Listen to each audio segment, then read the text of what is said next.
Nous vous invitons à découvrir comment calculer les poids taxables aériens. Si vous faites de l'import, de l'export des marchandises, du transport international ou bien du déménagement international par voie aérienne, cette vidéo est pour vous. Les poids taxables est essentiel pour calculer les tarifs. Celui-ci est déterminé en prenant en compte les montants plus importants entre les poids bruts et les poids volumétriques.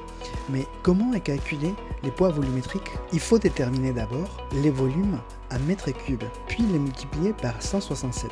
Par exemple, pour une palette qui mesure 80 cm de large, 120 cm de long et 160 cm de haut, les poids volumétriques est de 256 kg. D'autre part, les poids bruts est la somme de l'ensemble de l'envoi, carton, emballage, poids de la palette. Les chiffres plus importants entre les poids bruts et les poids volumétriques sera pris en compte pour le tarif du transport. En effet, le taux est déterminé par kilo taxable. Optimisez votre tarif du fret aérien, évitez les espaces vides. Les marchandises ou objets personnels doivent donc être organisés à l'intérieur des cartons de manière à ce qu'il n'y ait pas d'espace vide. De la même manière, si une caisse de protection en bois ou en carton est utilisée, l'espace doit être optimisé au mieux, car même si le poids brut est inférieur, plus il y a du volume, plus le tarif sera important. Il convient aussi d'émettre les emballages nécessaires sans surcharger la marchandise.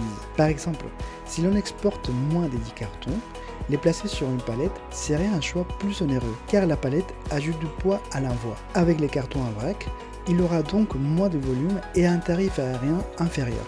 Qu'en pensez-vous de ces conseils pour économiser dans vos expéditions aériennes? Connaissez-vous d'autres astuces pour réduire les coûts de transport aérien? Partagez vos idées dans les commentaires.